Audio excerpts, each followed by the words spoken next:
Okay, now let's expand a little bit on vertical integration. As we say, vertical integration can create difficulty in management because previously, if you are specialized or expertized in doing only one thing, right? Possibly like say assembling an engine of specific type, right?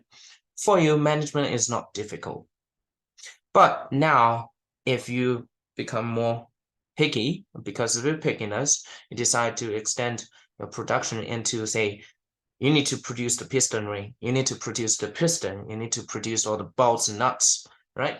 Now, there are more complex tiers in management, right? So when there are more tiers, more internal regulatory mechanism inside the firm, right?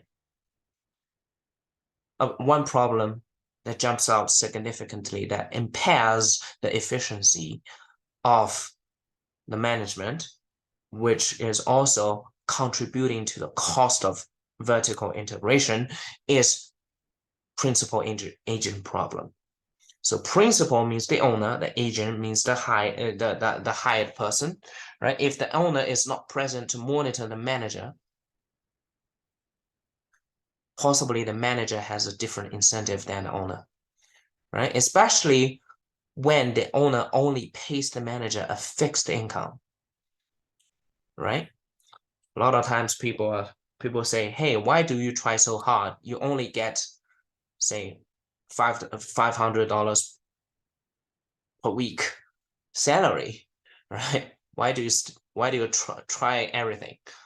Not worth it, right? If that's the case, there is this kind of incentive issue.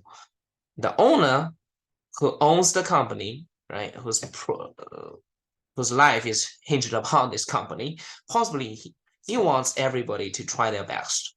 But will any employee have the same incentive? That's the question. So the owner must incentivize managers because the owner cannot be there to monitor the manager or any employees at all times, right? So basically, the principal agent problem is when the owner's incentive or any of those hiree employees' incentive deviates from that of the owner, right? So for manager, their trade-off is leisure and labor, especially when there is a fixed salary, right? In which case they receive wage that is independent of labor hours and effort, right? Then they will possibly lose their incentive to do their jobs, to monitor other employees, right? And consequently, the firm's performance can be adversely impacted.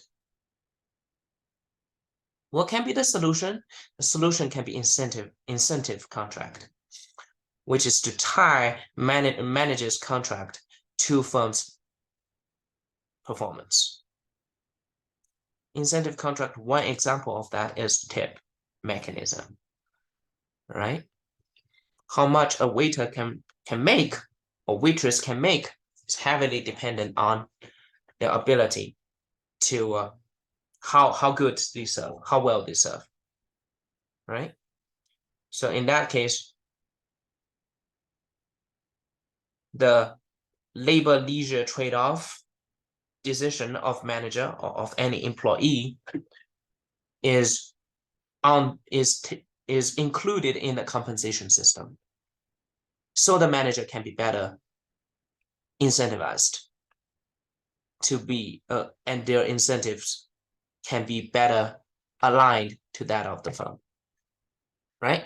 Think about the waiting case, right? If you receive constant payment, right, which is actually the case for other service industry, for instance, I heard attendants of air flights, right? They are protected by a strong labor union system, and they don't worry about losing their jobs in most of the cases. If that's the case,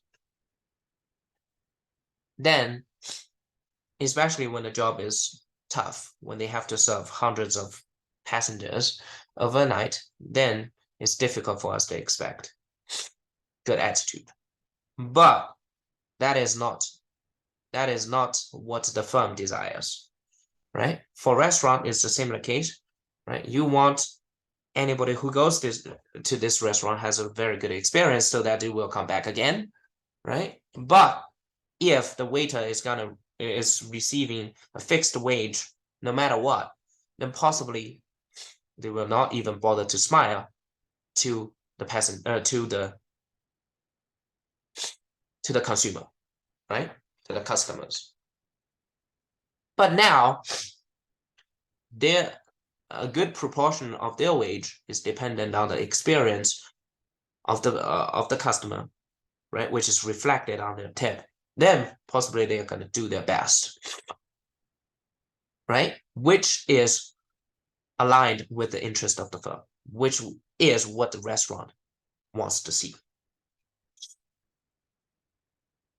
There are other incentive contract, which is to offer stock, right?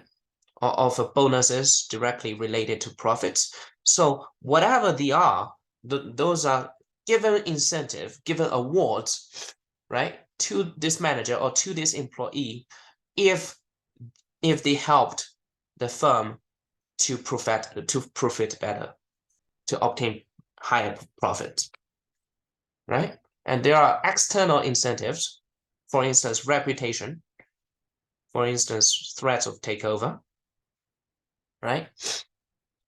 Like tenure system, tenured professor who already have their tenure, who already, don't have any threat of losing their jobs, usually protected by tenure. Then, but at that stage, to them, reputation is a very good way to prod them to keep going, to try their best, to keep trying their best, right? So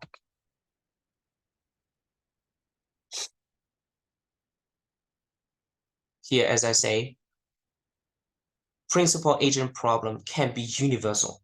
It's not only between owner and manager, it can also be between manager and employees. Whenever there is a control, there is an impossibility of a 24/7 monitoring, right, of your supervisor, right? And there is a possibility of disalignment between incentives, then principal agent problem is possible. And the solution to that is to tie the agent's income to the performance of the firm.